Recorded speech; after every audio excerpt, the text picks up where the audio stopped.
In the Middle Ages, nobody woke up thinking, you know what I'd love? To stick a knife in some noble's throat for 12 silver coins and the honor of hiding in barrels for 3 days. Becoming a hired assassin wasn't a career path. It was more like the last stop on the train called life went completely off the rails. Most medieval assassins weren't mysterious lone wolves trained in temples on mountain peaks. They were desperate peasants, disgraced soldiers, former thieves with decent aim, or people who had fallen so far off society's radar that they could kill a man and still not show up on the census. If you were a wealthy person, you didn't become a hired killer, you hired one. If you had a title, land, or at least one goat, you were management. But if you just crawled out of debtor's prison, had a reputation for solving problems, and could slip unnoticed into a tavern, congratulations. Somewhere, someone was already sliding a purse of coins across the table and whispering a name. And that name was never pleasant. They didn't ask you to take care of Bob, the quiet turnip farmer. Usually it was a corrupt baron, a bishop with surplus gold, or someone with 12 bodyguards and a moat around the castle. The pay was tempting, the job horrifying, but by the time a person considered it, they had nothing left to lose, no family, no future, and definitely no dental plan. Plus, let's not forget the complete lack of benefits. No pension, no glory, no weekends off. You couldn't just hang a sign, quiet eliminations by appointment. You just had to stay quiet, move fast, and never, ever tell anyone what you did for a living. Especially not shout about it over a mug of ale in the tavern. Oh yeah, I'm a traveling carpet merchant. The stains are paint. So no, nobody dreamed of becoming a medieval hired assassin. They fell into it because the world had chewed them up and spat them out wearing a hood and handing them a rusty dagger. You weren't a hero. You weren't even a villain. You were a footnote that made everyone nervous and, most likely, didn't live long enough to enjoy the coins. Let's debunk the first myth. Medieval assassins didn't train by candlelight in some secret monastery where wise mentors gave them lessons to inspiring flute music. There were no training montages, no mentors, no motivational speeches. If you learned anything, it was how not to die in the first few attempts. Most killers weren't trained professionals. They were desperate amateurs with decent sense of direction and the ability to climb quietly without sneezing. If you had military experience, great. It meant you knew which end of the knife to hold. If not, well, stabbing someone is pretty intuitive, but escaping afterward with both kidneys intact required skill or luck. Usually just luck. There were no manuals, no guild meetings, no safety briefings. You weren't taught how to spot a body double or where the bedroom exits were. You figured it out while dangling from a windowsill, praying you hadn't climbed into the servants' quarters again. Poison. That was a method of trial and error, with heavy emphasis on error. Sometimes it worked. Sometimes your target just felt a little dizzy and got extra suspicious about their soup. Sometimes you drank from the wrong cup. There was no medieval poison control hotline. Just hope, herb guessing, and a strong stomach. Of course, if you were lucky, and I mean lottery-level lucky, you might pick up a few tricks from thieves or mercenaries. Maybe some old killer showed you how to walk on cobblestones without creaking. But mentorship wasn't standard.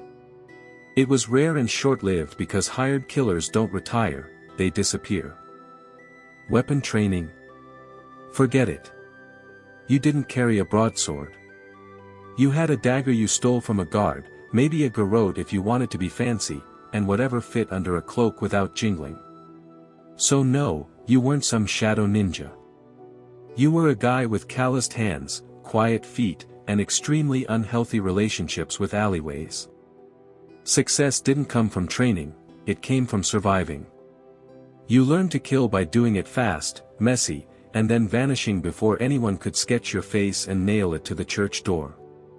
In short, your education was brutal, practical, and involved no graduation ceremonies. Just bruises, bloodstains, and the creeping realization that you were on your own. Let's talk about why you became an assassin in the first place. Coins.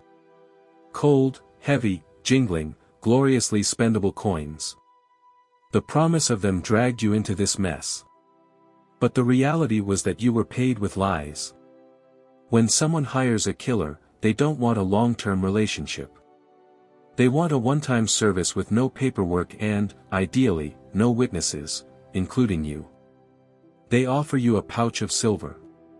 Half now, half when the job's done. If they're feeling generous.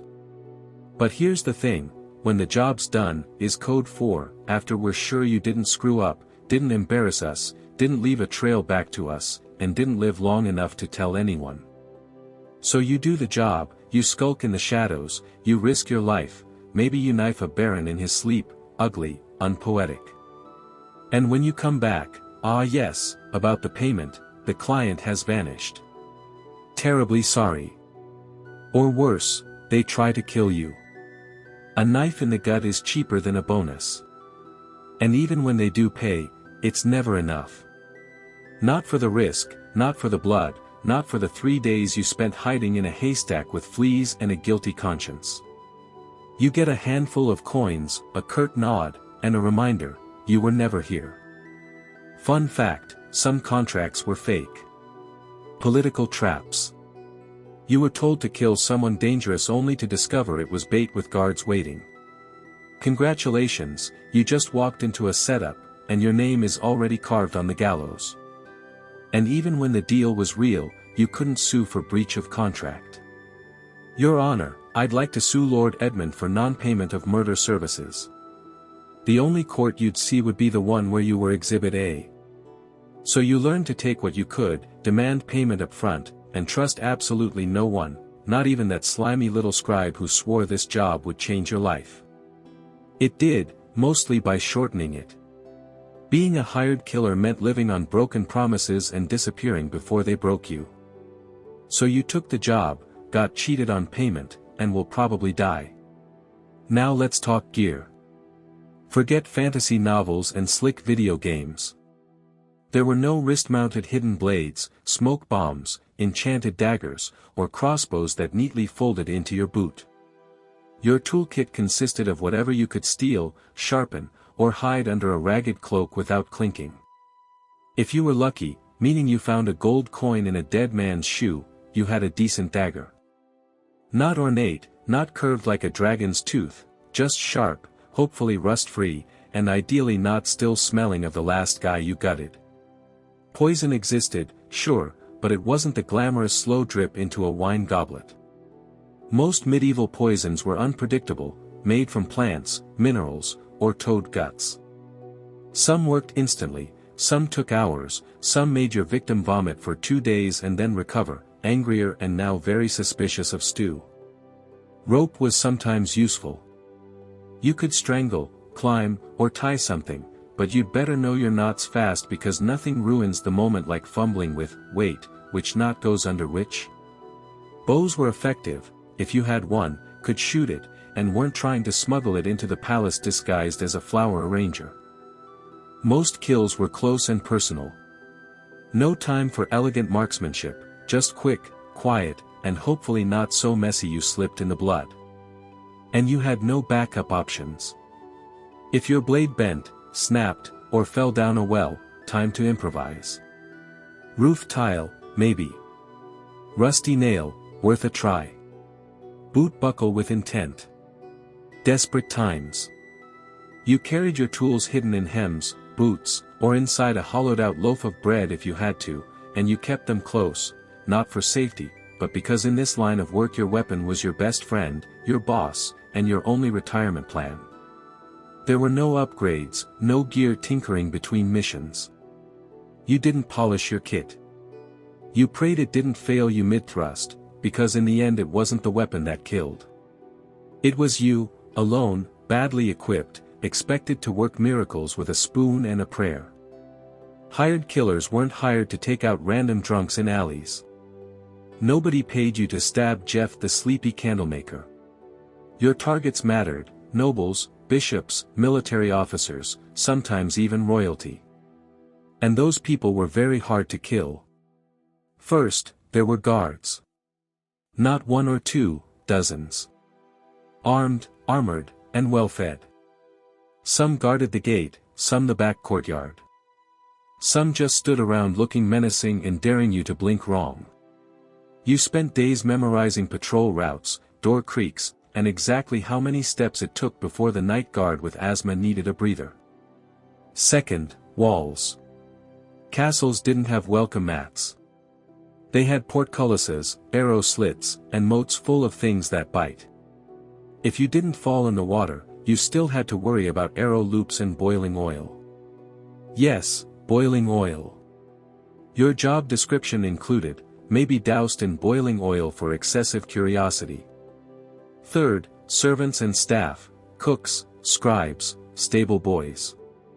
One wrong glance from you and they were whispering to the captain of the guard faster than you could say, "I'm just the herbalist." Assassins didn't just fight swords, they fought gossip. And medieval gossip spread faster than light if it meant someone kept their head. And finally, your actual target, paranoid, and rightly so.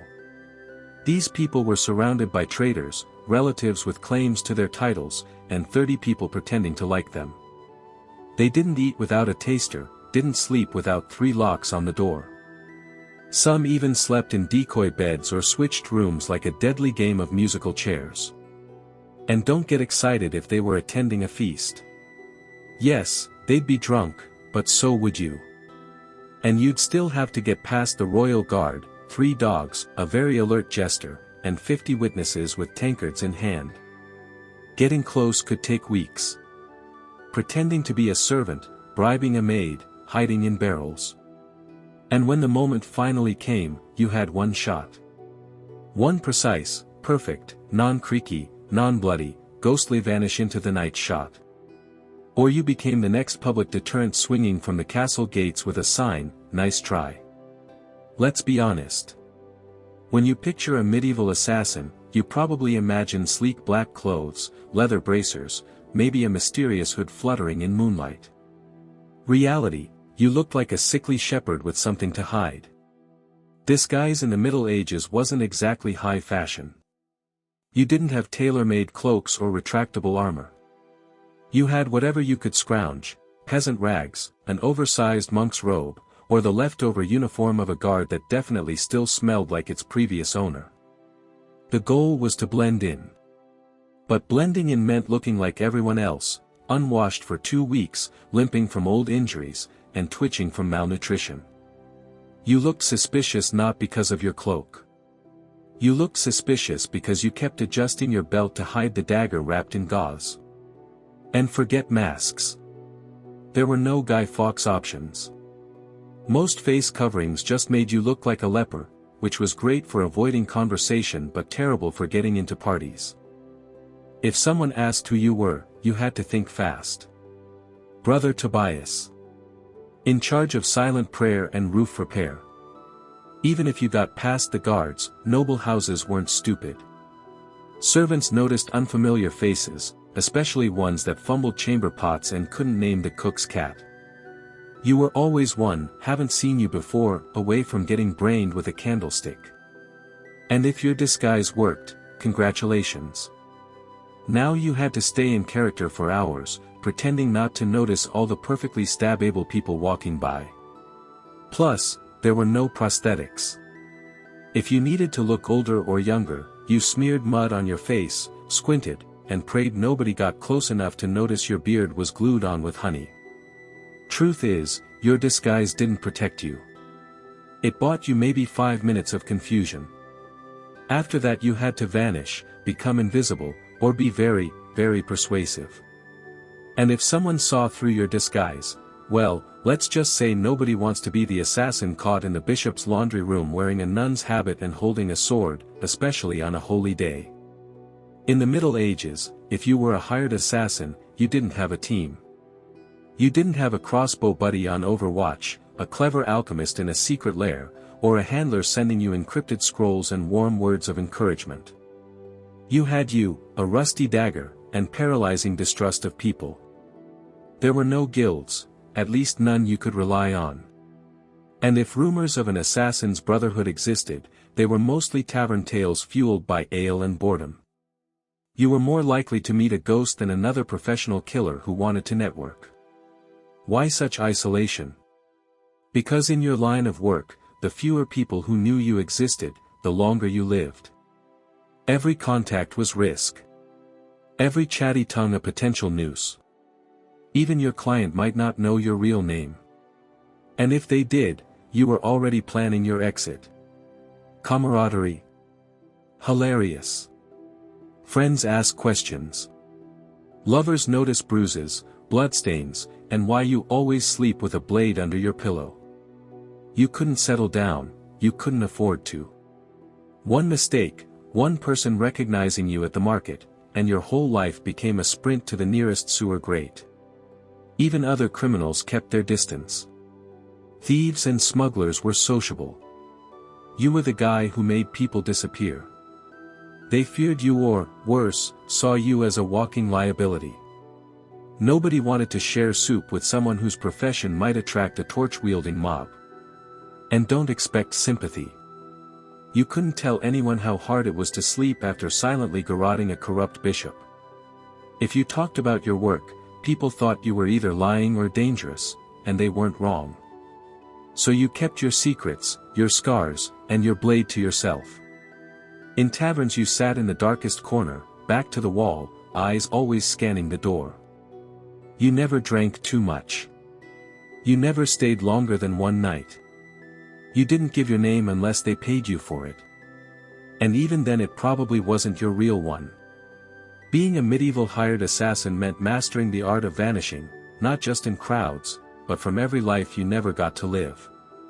Suppose you took the job, planned the route, bribed the right gatekeeper, disguised yourself as a very convincing chimney sweep, and then you froze. Maybe the target turned around unexpectedly. Maybe they were with their child. Maybe your hands shook at the worst moment and your knife hand trembled like a frightened squirrel. Guess what, you're dead now. Because failure for a medieval assassin wasn't a slap on the wrist or a bad performance review. It was public, excruciating, and spectacularly theatrical, often involving ropes, fire, wheels, or sharp iron devices with names like, the Bonecrusher's Delight. Missing meant blowing the entire operation. Your target lived and immediately told everyone someone tried to kill them. Suddenly you're no longer a shadow, you're a wanted man with a detailed description and probably a crude sketch nailed to every tavern wall within 30 miles. And the guards you once sneaked past. Now motivated. Sometimes you didn't even have to worry about your target, your client was the problem. If you failed, you were no longer an asset, you were a liability, someone to be tortured, interrogated, or worse, made to talk. The same people who paid you would be the first to put out a second contract on you. And there were no second chances. Sorry, the blade slipped. I'll try again tomorrow. You had one shot, one moment in time. And if you missed it, the best you could hope for was to die fast before anyone found out who hired you. Failure also meant shame, quiet, humiliating. You didn't just fail to kill, you failed to be invisible, to be perfect. And for assassins, perfection was survival. Anything less was the same as painting a target on your back and rehearsing your final speech. It didn't matter how many jobs you'd pulled off before. Nobody cared that you succeeded 12 times, because in this profession you're only as good as your last kill. And if your last kill didn't happen, you'd better start running. So you did it. The plan worked. The dagger struck true. No screams, no guards, just a clean collapse and one very important person who isn't anymore. Congratulations. Now run for your life. Because being a successful medieval assassin didn't mean sipping wine on a rooftop while the city burned behind you. It meant sprinting through alleys with someone's blood on your boots and a dog that's already picked up your scent. There was no victory lap, no drinks with the boys after work, no casual debrief with the client. You didn't even get a moment to admire your handiwork. The second your blade landed, your new job became escaping everyone who now wanted to kill you in increasingly creative ways. Guards closing in, gates locked, horses tied up on the other side of town. You were probably bleeding. You had to plan your exit before the kill, routes, disguises, bolt holes. Maybe a boatman who owed you, or at least didn't ask questions, because the city would be sealed within minutes. Nobody wanted a scandal, and sealing meant closed gates, armed checkpoints, and a dozen angry men with swords who just got your crude sketch and the phrase, possibly armed and extremely stab-happy. And let's talk about the client. Suppose they actually planned to pay you. They weren't meeting you in a cozy tavern with a smile and a thank you card. They were vanishing too, because an assassin who just completed a job is the most dangerous person alive. You knew too much. You proved you could get places others couldn't. So even when you succeeded, you walked away with coins in one hand and a giant target on your back. And what did you win? A week sleeping in lofts, bribing ferrymen, shaving your beard in the dark, and pretending your name is Brother Lucian while trying to blend in with monks heading east. Because success didn't mean survival. It meant starting the whole game over in a new city under a new name. And this time even more people are looking for you. So yeah, you pulled off the murder. Now run like hell. If being a medieval assassin was already miserable, poor, hunted, and sleeping in places that smelled like goats, you also had to deal with the surprisingly creative paranoia of everyone around you. Because in the Middle Ages, assassins weren't just feared, they were considered cursed. To the average peasant, you weren't just a hooded killer. You were some unholy thing that whispered to demons and smeared your blade with toad guts under a full moon. How else could you sneak past guards and vanish into the night? Logic wasn't in fashion. Superstition was. Some believed assassins could change shape. Others claimed you were invisible unless sprinkled with holy water. One popular tale said assassins made pacts with forest spirits and could breathe death through walls. Imagine walking through a village and hearing a woman mutter, "Don't look him in the eyes. He'll curse the child." Even your tools were suspect. Carry a dagger. Clearly forged in a cursed smithy. Use poison. That's not chemistry, that's witchcraft. And you probably stirred it with a severed finger under a blood moon. You'd think that fear might help you. People avoid you, right? But reality was worse. Superstitious mobs don't think, they throw stones, light fires, and yell things like, "Burn him before he summons lightning." Your reputation made people overreact. As soon as someone died unexpectedly, from illness, accident, choking on a chicken bone, someone whispered, maybe it was the Shadow Man. Maybe it was him. You could be hunted just for being in the same village as a suspicious death. That meant constant movement. Stay too long anywhere and suddenly the priest is ringing the bell and 5 angry farmers are holding pitchforks like they've been waiting their whole lives for this. And God forbid you got caught with anything remotely weird, dried herbs, strange coins, or even a foreign accent. That was enough for someone to scream, "Witch," and light the torch. In a world that believed monsters had human faces, being too quiet, too clever, or too fast made you a threat. And by medieval logic, threats died quickly, preferably in fire. Ah, poison, the elegant assassin's weapon. Silent kill, no mess, no screams, no steel scraping bone. Just a sip, a stagger, a sigh, done. In theory. In practice, poisoning someone in the Middle Ages was like trying to win a bar fight with herbal tea and a bad attitude. First, poisons were unreliable. You didn't have access to refined cyanide or neat little pills labeled fast-acting. You had plants, mushrooms, minerals, maybe a rare toad. You gathered, crushed, and prayed.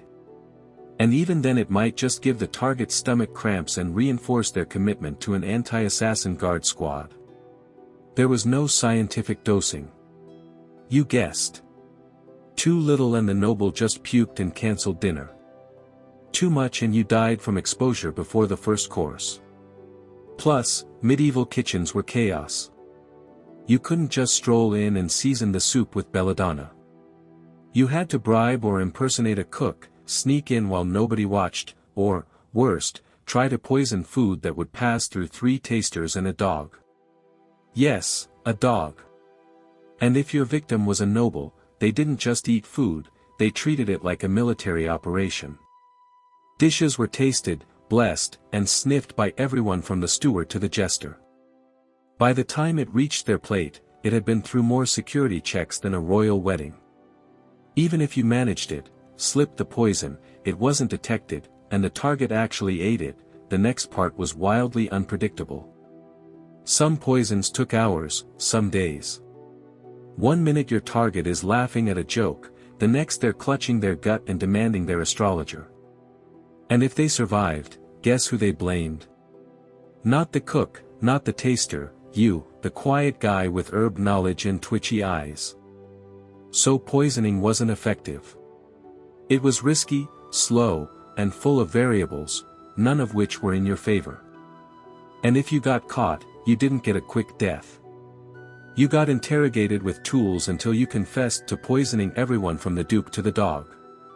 You'd think that if you successfully altered history, removing a tyrant, sabotaging a royal dynasty, silencing a political threat, someone would remember your name. Nope. You were a hired killer. That meant your name was never meant to be remembered. At best you were a rumor. Some hooded figure, a foreigner with cold eyes, or the quiet guy who never finished his ale. You could pull off the most legendary assassination of the century and still end up as mysterious death in the official records. In fact, that was the point. Your client didn't want a story. They wanted plausible deniability. The fewer people who knew who did it, the safer they were, and the less likely they'd be poisoned by their own assassin. So your name was buried the moment the job was done. If you ever used your real one. You didn't sign your work, you didn't brag, you didn't keep trophies, you didn't exist outside the moment of the kill. And if someone did know your name, it was an open question. And in your profession, open questions had very short lives. Forget honor. There were no medals for silence. No stone monuments to the man who stopped a war with one dagger thrust in the night. If a noble wanted a statue, he ordered one of himself. You got a wooden box, an unmarked grave, or, if things went really badly, a head on a spike labeled traitor. Sometimes your name was only known so it could be cursed. You became a whispered warning, don't cross the king. Remember what happened to Lord Ulrich? Yeah. And the guy who did it vanished like a ghost. That was your legacy. Not glory, not fear, just absence. You weren't supposed to leave a trace. You were supposed to disappear. And if you lingered long enough to be recognized, that was a fatal mistake, because in the medieval world, heroes were remembered. Assassins were erased. So you survived, you did the job, you even got paid, miracle in itself. Now all you have to do is lie low, stay invisible, and trust your client will honor the deal and protect your identity. Right? Wrong. Because in the world of medieval murder for hire, there was one rule more sacred than, don't get caught, never trust anyone, especially the person paying you. Your client, be it a noble, merchant, or bishop with ambition and very flexible morals, hired you not out of respect. They hired you because they needed something awful done, and you were the sharpest tool in the shadows. The moment the job was complete, you became a liability. You knew too much. You knew who wanted whom dead, when, why, and maybe how much they were willing to pay for it. That made you dangerous, not just to their enemies, but to them. So what did they do? Ignore you? Deny they ever met you? Or, worse, send someone else after you to clean up loose ends, to close the contract with something sharper than ink? There were even cases where clients placed double orders, hiring one assassin to do the job and another to kill the first one right after. No refunds, just risk reduction. And if you dared blackmail the client, threaten exposure, that was bold, and also your last mistake. Because powerful people in the Middle Ages didn't negotiate with hired killers. They erased them. If your client had a shred of honor, rare breed, you might get paid and be left alone. But even then you had to assume they were watching from afar while someone sharpened steel and memorized your gait. You were a secret that couldn't speak, a shadow that couldn't linger. Even success wasn't enough to earn trust, because in their eyes, if you killed once, you could kill again, and nobody, even the person who hired you, wanted to be next. Suppose somehow you beat all the odds. You survived the kill, the lies, the poison, the betrayal. You outlived your enemies, your employers, and probably your own sense of morality. What now? Retirement? Absolutely not. Because in the Middle Ages, hired assassins didn't have pension plans, farewell banquets, quiet cottages by the sea, or pensions paid in gold and grateful whispers. You didn't fade into peaceful life. You vanished or you died, often both. The problem was simple, you were never safe. Even if you walked away from the trade, your past didn't. You had too many secrets in your head, too many names in your memory, and too much blood on your hands. People didn't want you to retire. They wanted you forgotten, which usually meant buried. And even if nobody came for you, a big if, you still lived with the constant fear that someone might. That a new assassin, young and eager to prove himself, just got a contract on the shadowy figure who used to be someone dangerous. So you changed your name again, moved to a village where nobody asked questions. You pretended to be lame, sold herbs, claimed you were once a guard. But even then you slept badly, avoided crowds, always sat facing the door. You kept a dagger under the floorboard next to a pouch of coins you never touched, because it still smelled like the man you earned it from, and you couldn't trust even yourself. Years of quiet kills and fast escapes did something to your brain. Every knock at the door made you flinch. Every stranger on the road might recognize you. You stopped dreaming, because dreaming was dangerous. You couldn't love, you couldn't relax, you couldn't laugh too loudly. You lived like a ghost pretending to be human. Truth is, for a medieval hired assassin there was no ending, just a slow, cold fade into obscurity. Always moving, always watching, until one day you slipped into the dark and nobody noticed. And maybe that was the best you could hope for. By now you've probably figured it out. Being a medieval hired assassin wasn't darkly romantic. It wasn't noble, it wasn't even particularly profitable. It was a grim, thankless, short career wrapped in bloody rags and chased by a mob of people who wanted you dead. You wouldn't last a week, maybe not even a day, because you'd start with the wrong assumptions, that you'd be slick, in control, a whisper in the dark. But in reality you'd be cold, hungry, and one wrong step away from the noose. You'd slip into the city wrapped tight in your cloak, ready for action, only to find your target changed location. The guards are drunk but trigger happy. And the stable boy you paid for info just sold you out for a mug of ale and a crust of bread. You'd freeze at the wrong moment, stab the wrong guy. A maid who once saw your face at chapel would spot you. And suddenly you're no longer a shadow, you're a problem. And then what? You run, but you're not used to medieval terrain. Mud, uneven cobblestones, and an insane number of chickens scattering everywhere.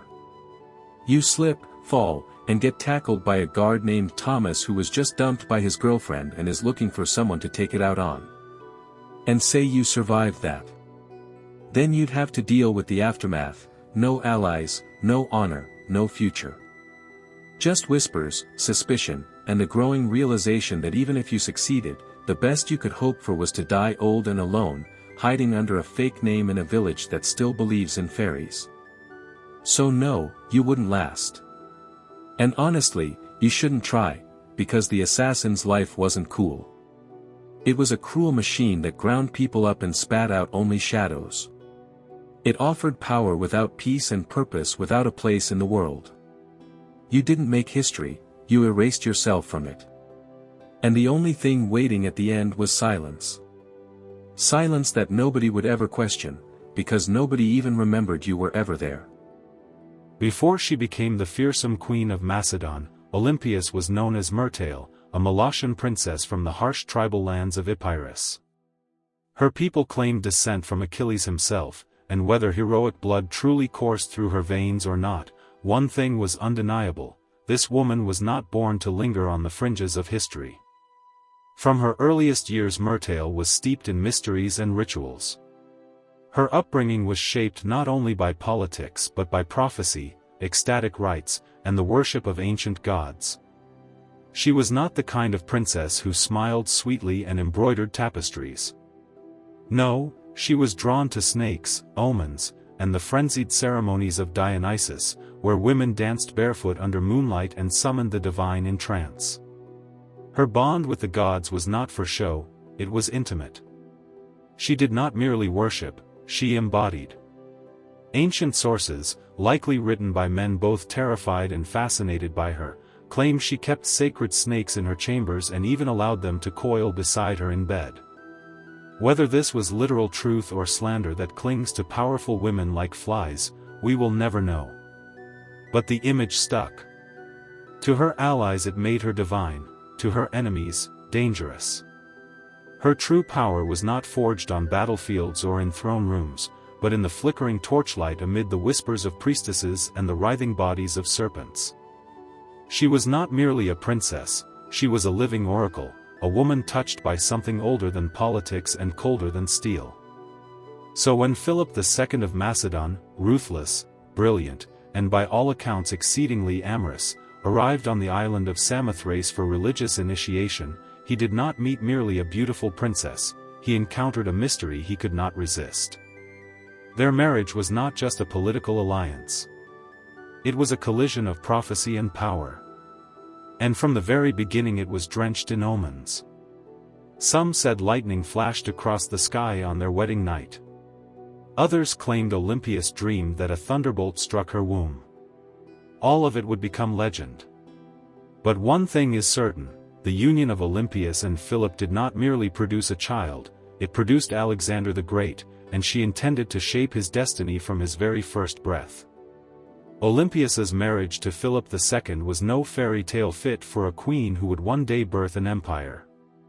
From the start it was an explosive blend of prophecy, pride, and paranoia. Philip, merciless, charismatic, and already collecting wives like trophies, married Olympias around 357 BCE. She was probably only about 16, but she was anything but naive. She saw in Philip a man whose ambitions matched her own, and perhaps even a divine consort for her spiritual destiny. Macedon was not the easiest kingdom to enter. It was a land of iron and ambition where kings were murdered by cousins and brothers became rivals in the blink of an eye. Yet Olympias, the priestess from Epirus, walked in with her head held high and her gaze already fixed on the crown. Their marriage was turbulent from the outset.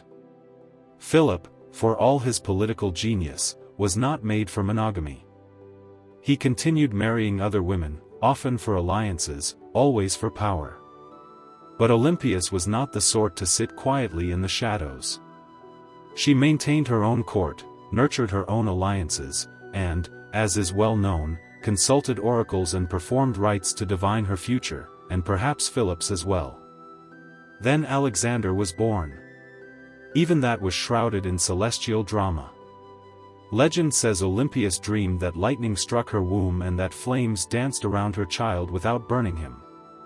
Philip reportedly dreamed that he sealed his wife's womb with the sign of a lion, an actual lion. Whether they believed these visions or invented them, they certainly behaved as though Alexander was destined to rule not merely a kingdom, but the world. Yet even as the child was celebrated, cracks in the royal marriage deepened. Olympias resented Philip's other wives, especially his later Macedonian bride, Cleopatra Eurydice. This was more than a domestic grievance. It was a threat. Cleopatra was Macedonian-born, and any son she bore would be purer in the eyes of the native nobility, a direct danger to Alexander's future. Olympias saw it clearly. The palace was not just a home, it was a battlefield, and she intended to use every snake, every dream, every ritual, and every whisper to ensure her son would not merely survive but be crowned. She was no longer Myrtale. Now she was Olympias, and no one would take her son's throne without facing her wrath. By the time Alexander reached his teens, the Macedonian palace at Pella had become a war zone of veiled insults, political maneuvering, and bitter rivalry. Olympias was fighting not just for influence but for survival. She knew the court was full of snakes. But she was the one who had taught them how to strike. Philip II began to pull away from her. He spent more time on campaign, drank more heavily, and, worst of all, listened more to his Macedonian advisors. The final blow came with his marriage to the young noblewoman Cleopatra Eurydice, not the later Egyptian queen. Her uncle Attalus was one of Philip's finest generals. To Olympias this was not mere betrayal, it was a declaration of war. The wedding feast turned disastrous. A drunken Attalus mocked Olympias and Alexander, questioning whether Alexander was truly Philip's son or the offspring of a god, as Olympias loved to claim. It was meant as an insult, but Olympias seized the myth. Let them whisper. Let them believe her son was marked by Zeus. It made him untouchable. Alexander stormed out in fury. Olympias left Macedon altogether, retreating to Epirus. But her exile was not defeat, it was strategy. At home she was still royalty. She could rally support, whisper in the right ears, and watch Philip's palace rot from within. She did not need to be physically present to remain deadly. Then thunder struck. Philip was assassinated at his daughter's wedding, just as he stood on the verge of invading Persia, just as he was about to crown himself not merely king of Macedon but potentially emperor of the known world. The question that echoed through every marble corridor and torchlit hall was the same: who did it? Was it Pausanias, the slighted bodyguard? Court intrigue? Alexander himself? Or, whisper it quietly, Olympias? No one could prove it. No one dared. But many believed. After all, within days Cleopatra Eurydice and her newborn child were dead, killed, some say, by Olympias's own hand.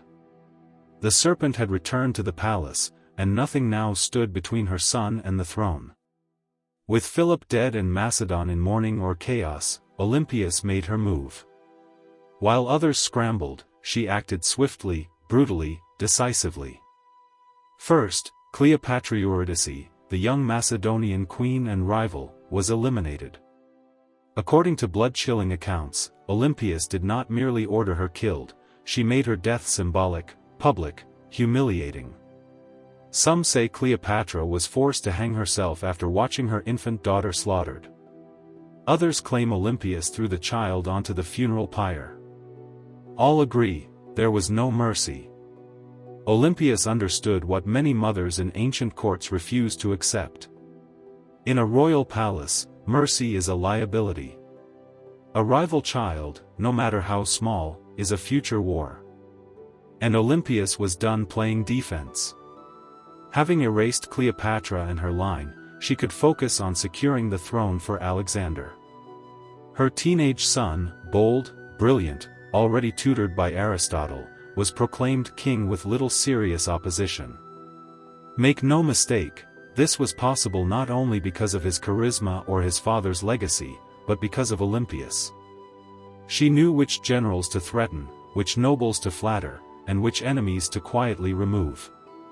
She did not merely protect her son's rise, she orchestrated it. Alexander himself reportedly disapproved of the violence against Cleopatra's family, yet he did not stop it, because deep down he knew what Olympias had always known: power demands blood. And in Macedon, lineage was both blessing and curse. Once her son was king, Olympias began to withdraw slightly from public life. But this was not retirement. She simply shifted from open strikes to whispers and influence. While Alexander prepared to conquer Persia, she remained behind not as a passive queen mother but as the spiritual guardian of his destiny. She sent him sacred relics, consulted oracles, and performed rituals on his behalf. To Olympias, her son's mission was not merely military, it was divine. Alexander was not marching to war, he was fulfilling prophecy, and as long as she breathed, no rival, Macedonian, Persian, or otherwise, would derail that sacred plan. She had crowned her son. She had purged the palace. Now she would guard his empire from behind the curtain, baring her fangs. While Alexander marched east to conquer the known world, Olympias remained in Macedon, a queen without a throne but never without power. Her official title was Queen Mother. Make no mistake, she ruled in all but name. Though regency was formally given to Antipater, one of Alexander's trusted generals, Olympias refused to stay on the sidelines. She wrote constantly to her son, advising, warning, sometimes scolding. These were not tender maternal letters. They were political dispatches laced with prophecy and venom. And Alexander, thousands of miles away, read every word. She reminded him who his real enemies were. She questioned the loyalty of his companions. She criticized his adoption of Persian customs, his choice of wives, his flirtation with proclaiming himself a god. No one else dared speak to him this way. But Olympias never feared speaking as both mother and priestess of divine will. In Macedon, Antipater grew increasingly resentful. Olympias undermined his authority at every turn. She used her status, her religious aura, and her family connections to stir opposition against him. She had influence in Epirus, Thessaly, and among the aristocracy. She could spread rumors like wildfire, and with Olympias a whisper could be deadlier than a sword. Meanwhile her letters to Alexander grew more insistent. She warned him of Antipater's ambitions, painting him as a second Philip ready to betray and usurp. Whether she truly believed it or simply feared losing her grip, she kept pressing her son. Alexander, however, hesitated.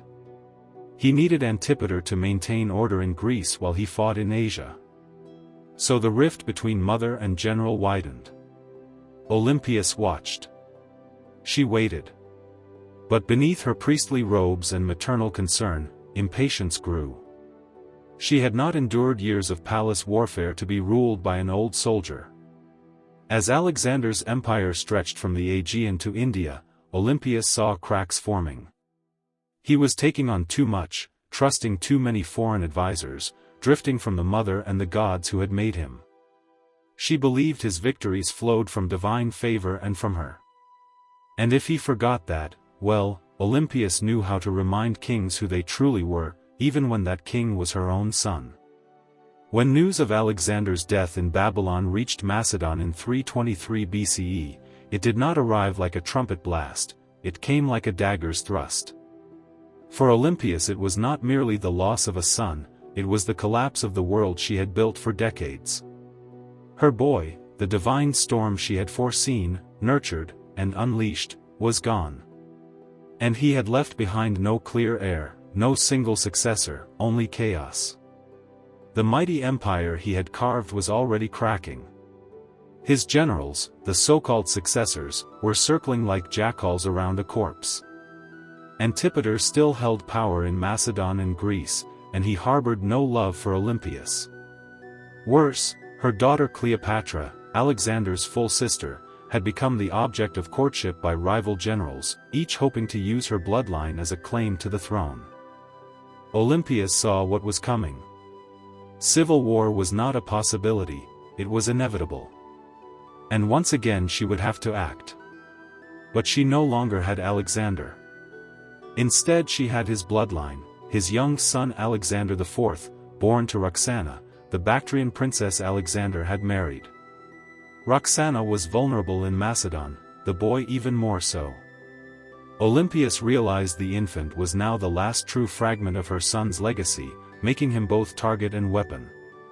She allied herself with Roxana and the child, determined to protect them and use the boy's birthright to stake her own claims on the political battlefield. But the situation shifted. The generals who once bowed to Alexander had no interest in kneeling to his widow or mother. Now they had armies, ambitions, and grudges. Olympias did not flinch. She had faced serpents, traitors, and kings. A few warlords with stolen crowns and spears would not frighten her. So she plotted. She waited. She watched Antipater die and his place taken by his son Cassander, a man with an icy heart and zero tolerance for the old queen's games. It was only a matter of time before these two forces collided, Alexander's serpent mother and the cold-blooded usurper who wanted her buried. Alexander was gone, but his shadow still moved, and Olympias was still coiled within it, ready to strike. Years after Alexander's death, as his empire fractured in civil war, Olympias made her boldest move. She returned to Macedon not as a grieving mother but as a political force of divine fury. Regency was splintered. Cassander, son of her old enemy Antipater, was seizing power, while Roxana and young Alexander IV were effectively prisoners. Olympias saw where it was heading. If she did not act now, her grandson would vanish like a shadow at dusk. So she struck a deal with Polyperchon, an aging general who still held a shred of legitimate authority. Olympias would return not to beg, but to rule. With Polyperchon's backing she marched into Macedon at the head of an army. And the moment her feet touched native soil, everything changed. Cities opened their gates, soldiers defected, even some old enemies wavered. Olympias, despite her age, was still a name that shook the earth. Then came her vengeance. One by one she hunted down Cassander's supporters. And when she finally captured Philip III Aridaeus, Alexander's mentally disabled half-brother and puppet king, she ordered his execution. His wife Eurydice was taken prisoner and offered the chance to take her own life. When she refused, Olympias had her strangled. It was cruelty cloaked in royal protocol, and Olympias, ever theatrical, staged the scene like a goddess dispensing justice. Her message was clear: only Alexander's bloodline had the right to rule. All others were impostors. For one brief, blazing moment Olympias held the kingdom in her hands. She restored the dynasty. She avenged betrayal. She reminded Macedon what royal power looked like when wielded by a woman with nothing left to lose. But power in Macedon was like fire in dry grass, and Cassander was still out there, calculating, waiting. He returned with redoubled force. His army outnumbered hers, his resources dwarfed hers, his cruelty was colder. Her allies began to abandon her. Polyperchon faded. The tide turned. Olympias, now isolated in the fortress of Pydna, watched her enemies close the ring. She had lit the match. Macedon burned, and now the smoke was thick and her enemies stood at the gates. Olympias, once the most formidable woman in the ancient world, was now besieged in the coastal stronghold of Pydna, cut off from the world, surrounded by Cassander's army come to finish what his father began. But Olympias did not beg. She did not plead for mercy. For nearly a year she held out, a statue carved from divine wrath. Food dwindled, disease crept in, allies melted away. Yet behind the walls she kept the same unyielding dignity that once made kings tremble. Cassander, ever cautious, hesitated. He knew killing Olympias was dangerous. Even now myth armored her. She was still the mother of Alexander the Great. To murder her risked sacrilege. So he offered safety: surrender, he said, and your life will be spared. Olympias knew the worth of such promises. She had seen too many royal oaths turn to ash. Yet hunger was no longer an inconvenience, it was death. Her garrison broke, her last followers surrendered. And Olympias, unbreakable to the end, was finally delivered into her enemies' hands. Cassander did not kill her himself. That would have been too simple, too merciful. Instead he handed her to the families of those she had executed during her brief return to power. Let them decide her fate. They condemned her to death. But here was the twist: when the executioners came, no one dared strike the first blow. Olympias stood tall, majestically silent, fixing them with a gaze like an oracle peering through smoke. These were Macedonians. They had grown up on tales of her rituals, her visions, her serpents. They had once hailed her son as a living god, and now before them stood a frail old woman wrapped in legend. Not one man could raise his sword. So Cassander sent others, foreigners, strangers, men with no memory of her power, only orders to obey. And so Olympias was finally brought down, without ceremony, without dignity, in silence. Her death marked the end of Alexander's line as a meaningful force, and with it faded the last ember of the empire founded on divine ambition. Yet even in death Olympias cast a shadow. And history has never forgotten the Serpent Queen. She died not on a throne but in the dust, unarmed, abandoned, executed by the very people she had once ruled. But history is a strange thing. It is not always kindest to those who die on silk sheets. Sometimes it remembers those who went out hissing. And Olympias was never made for a quiet story. In life she wielded motherhood like a sword and prophecy like a shield. She was not merely the mother of Alexander the Great. She was one of the architects of his rise. Without her there would have been no myth of the divine child. No rituals whispering of lightning and lions.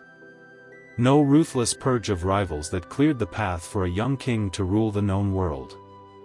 Olympias did not simply birth an empire, she guarded it with claws.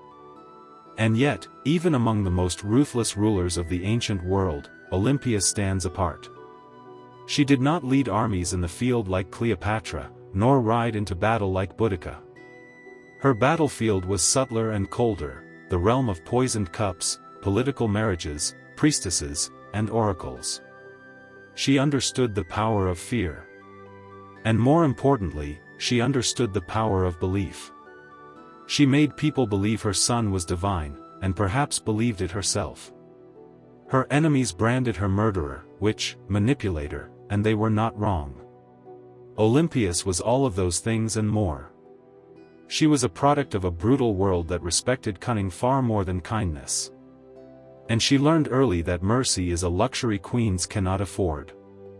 In the centuries that followed she was both vilified and mythologized. Some called her villain, others priestess. But no historian, ancient or modern, could ever call her insignificant. She haunts Alexander's legacy like a ghost, always in the background, always behind the curtain, and perhaps that is exactly where she belongs, not as a tragic mother or footnote to a king's story, but as a story unto herself. A woman who cloaked herself in prophecy, slept beside serpents, and outlived gods. Olympias's bones turned to dust long ago, but her legend lives in every tale of ruthless queens, in every whisper of blood-ordained destiny, in every empire built on myth. She is still there, coiled in the darkness, waiting.